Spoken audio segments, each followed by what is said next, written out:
Hi, I'm Jeremy Marks. I'm the Assistant Professor of Trombone at the University of North Carolina at Charlotte. Thanks for stopping in today to get some help on this year's North Carolina Middle School All-State Trombone Solo. I'm going to play it for you here in just a minute, and we're going to go over some tips on what you can work on to prepare for this year's audition. So let's jump in.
Okay, so now that we've heard the solo, let's talk about some things that you can use to prepare for this year's audition.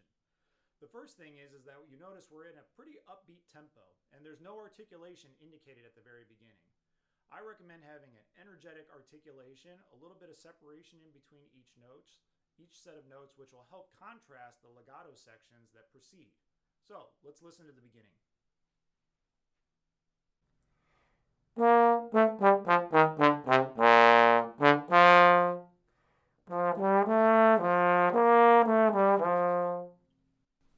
You notice in just the first line we have separated notes followed by a cantabile or singing style set of notes. We want to make sure that we show the panel that there's a very distinct difference between those two sections.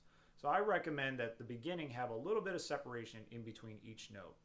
To practice this, record yourself practicing your B flat major scale, since this etude happens to be in B flat. Practice doing several notes on each pitch and working on making sure every note sounds exactly the same in length.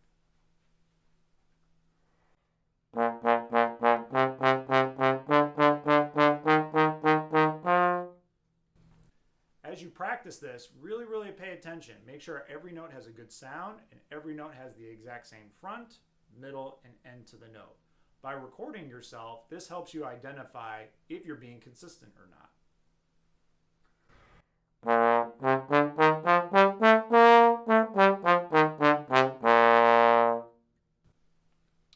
For the legato style, I recommend we change the articulation that we use in order to achieve a really smooth singing type style. Use something that has the letter L at the beginning. For staccato, marcato, and other traditional articulations, we like to use something with the front of a T. So T, ta, te, to. For legato, we want to use something with the letter L. La, lay, li, lo, or lu. So let me demonstrate for you on a B flat major scale.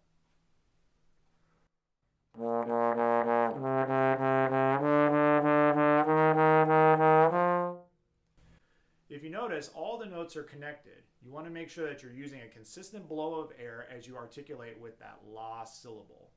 It takes a little bit of getting used to because we're articulating a little bit differently inside the mouth, but with some practice, you'll be a great legato style player.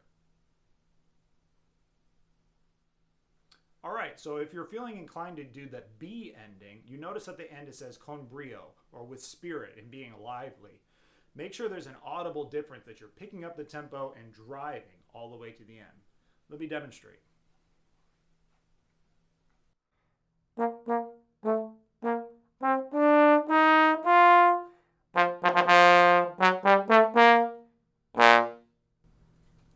So you notice in the last 2 bars, I'm really trying to push it. And you want to make sure if you record yourself that there's an audible difference. Be convincing. We want to make sure that we're getting all the details on the page.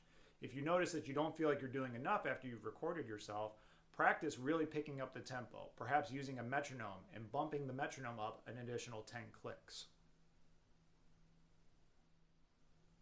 Okay, so the last tip I have for you is in regards to measure 17. You notice in measure 17 we have some dotted 8th 16th notes. Sometimes students have the tendency of making this sound like triplets or maybe a swing kind of style, and we want to make sure we avoid that. We want to have a nice crisp 16th note preceded by the dotted 8th. So in order to practice that, we need to make sure that we're subdividing in our head. Use a metronome and practice subdividing the 16th note on every note. Let me demonstrate.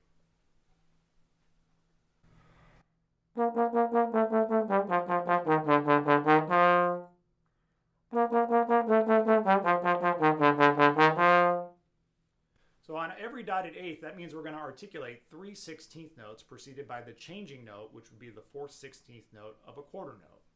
By practicing this, it helps you ingrain your internal pulse and subdivision and making sure that we don't swing, which would sound like this. Kind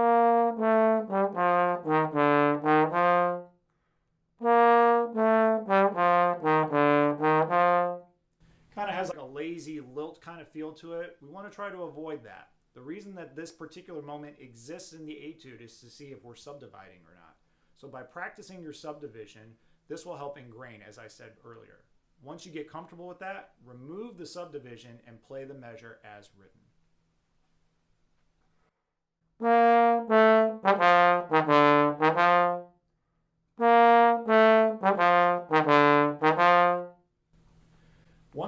One last additional tip is to make sure that your slide is moving in rhythm. We don't want the slide to leave early off of the dotted 8th. If it leaves early, then the tendency can be to start sounding like it's a triplet or like we're swinging.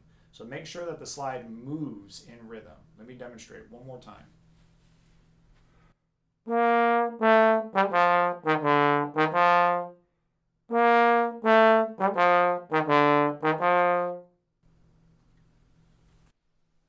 All right, I hope you find these tips helpful in your preparation for this year's audition.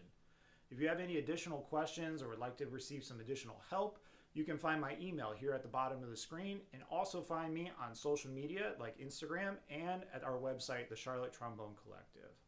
Happy practicing and good luck at your audition.